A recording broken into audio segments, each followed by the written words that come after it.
All right, I'm here with Kevin Crossman from UltimateMaiTai.com, and Kevin brought a very special bottle of rum, and that's the Appleton 17 Legend, which is this one right here. And the first thing I wanted to ask you, we're going to make a video of us tasting the Mai Tai, but what I want to know is what are the specs? What's the recipe that you think we should use when making this? Yeah, and the traditional Mai Tai that most people are making these days, you're getting an ounce of lime juice, 2 ounces of rum, quarter ounce of rock candy or demerara syrup, half ounce of orange curacao and orgeat. But on the bottle, it was half an ounce of lime and half an ounce of orgeat, and no rock candy or whatever. And so it was like, well, this seems like a decision to be made because now did they you'd want it to be like to use this rum in your standard recipe to see how it would compare. On the other hand, this does seem like a rum that might lend itself when there's not so much sweetness. So I don't remember, I haven't looked at the bottle, but Joyce Spence in that Forbes article I read, I think she mentioned using 1.5 ounces. Is that on the bottle or is it 2 ounces? Of the rum? Yes. 2 ounces. Okay. So then decisions must be made here for us. So 2 ounces of rum, because we're going to make it and then we're going to split it. Yep. So 2 ounces of rum, lime juice. Maybe go to 3/4. Okay. And then do half and half for the orgeat and orange curacao, and then just beat that. So half an ounce of orgeat, and we're going to use Latitude 29. Now, the orange curacao, this is like the thing that I'm always spending so much time on. I'm happy to go with your preference or what you think we should do here.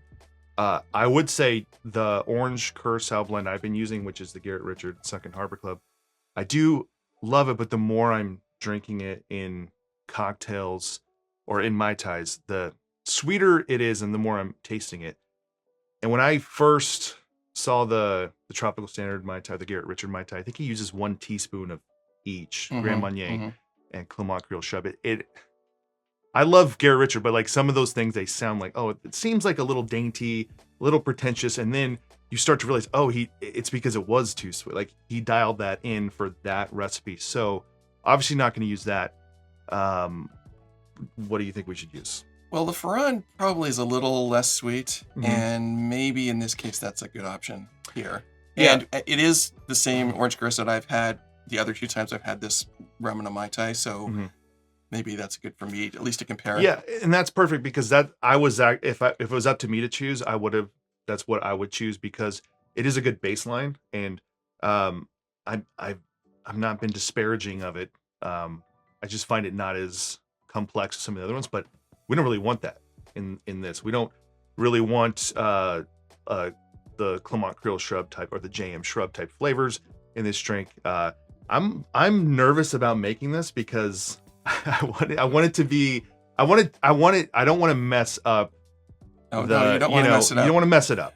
I know you've had it in London, kind of accidentally. And you're right. An Appleton rum event where they were promoting the 17. Joyce Spence was there.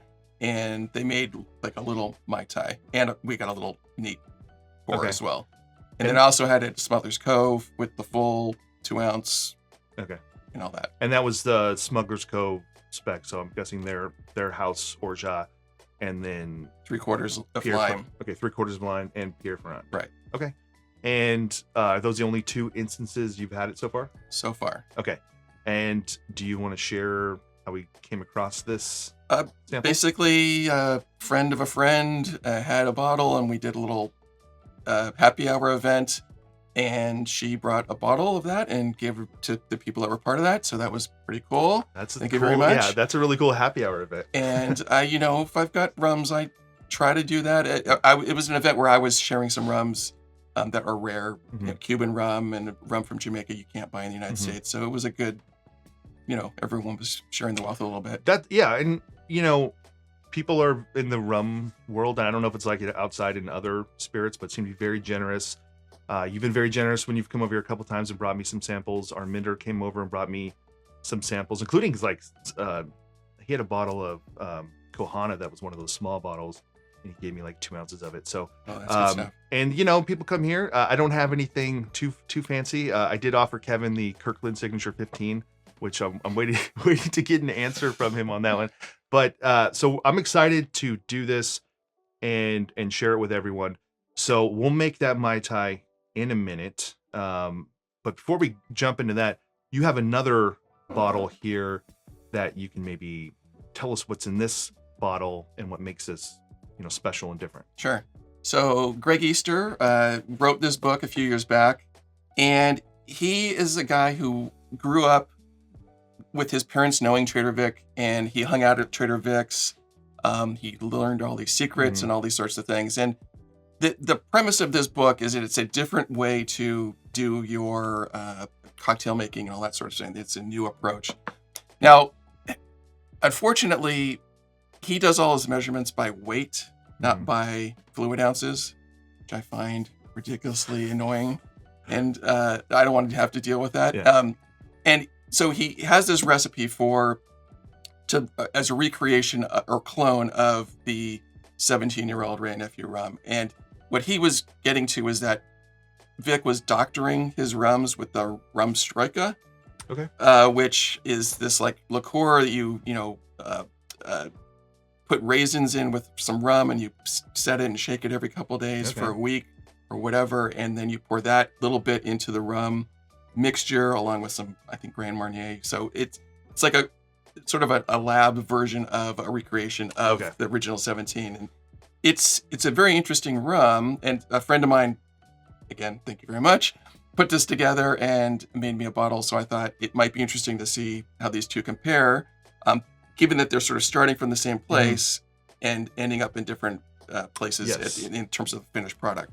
So we're gonna jump ahead here.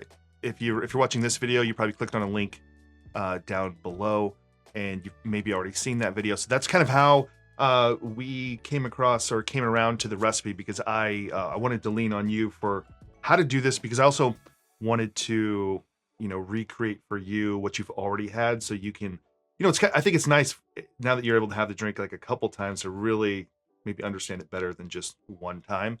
And we'll come back with a couple more videos